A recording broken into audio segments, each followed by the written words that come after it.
11 लाख रुपयांचे बनावट लूट प्रकरण उघडकीस. सातारा पोलिसांनी शिताफीने तपास पूर्ण करत चोराला केले जेरबंद. संपूर्ण रक्कम हस्तगत. छत्रपती संभाजीनगर जिल्हा प्रतिनिधी सलमान शेख. 11 लाख रुपयांची लूटमार झाल्याचा बनाव रचणाऱ्या टेम्पो चालकास सातारा पोलिसांनी अचूक तपासातून उघडकीस आणत अटक केली असून संपूर्ण रक्कम हस्तगत करण्यात यश मिळवले आहे. ही धडाकेबाज कारवाई पोलिसांच्या काटेकोर तपासामुळे शक्य झाली आहे.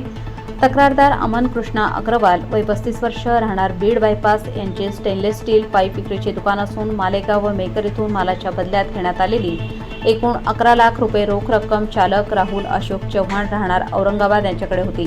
दिनांक 7 जुलै 2025 रोजी सायंकाळी 5 वाजता सदर रक्कम घेऊन चालक राहुल चव्हाण हे अशोक लेलँड कंपनीच्या टेम्पोतून MH20 EG 7913 करोडी येथील कार्यालयाकडे निघाले होते.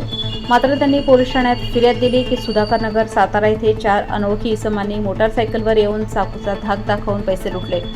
पोलिसांनी ही घटना गांभीर्याने घेत गुन्हा रजिस्टर नंबर 0269/2025 कलम 309-435 भारतीय दंड संविधान अंतर्गत गुन्हा दाखल केला. सातारा पोलीस स्टेशनचे निरीक्षक श्री संग्राम ताटे यांच्या नेतृत्वाखाली तपास सुरू झाला. CCTV फुटेज, घटनास्थळाची पाहणी आणि नागरिकांकडून मिळालेल्या माहितीच्या आधारे पोलिसांना लवकरच शंका आली की हे लूट प्रकरण बनावट असू शकते. तांत्रिक पुराव्यांच्या आधारे मोबाईल ट्रॅकिंग व लोकेशन तपासणी केली असता चालक राहुल चव्हाण याचे कथन संशयास्पद आढळले. पोलिसांनी त्याला विश्वासात घेऊन केलेल्या चौकशीत त्याने अखेर कबूल केले की लूटमार ही बनावट असून पैसे त्याने स्वतःकडे ठेवले आहेत. पोलिसांनी पंचनाम्याच्या उपस्थितीत राहुलच्या राहत्या घरी छापा टाकून संपूर्ण 11 लाखांची रक्कम हस्तगत केली. यामुळे स्पष्ट झाले की चालकानेच मालकाचा व पोलिसांचा दिशाभूल करून फसवणूक करण्याचा कट रचला होता. पोलीस यशाचे श्रेय. ही अत्यंत कौशल्यपूर्ण व जलद गतीने पार पडलेली कारवाई माननीय पोलीस आयुक्त श्री प्रवीण पवार, पोलीस उपायुक्त श्री प्रशांत स्वामी तसेच सहाय्यक पोलीस आयुक्त डॉक्टर रणजित पाटील यांच्या मार्गदर्शनाखाली झाली.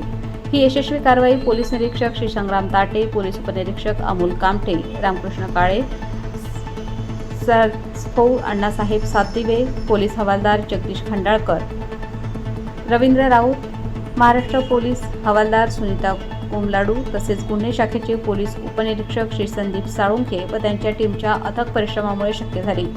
पोलिसांचा इशारा. कुणीही अशा प्रकारचा बनाव करून कायद्याला फसवण्याचा प्रयत्न करेल तर त्याला तात्काळ आणि कठोर शिक्षा केली जाईल. छत्रपती संभाजीनगर शहरातील सातारा पोलिसांची तत्परता, दक्षता आणि तांत्रिक तपास कौशल्य पुन्हा एकदा सिद्ध.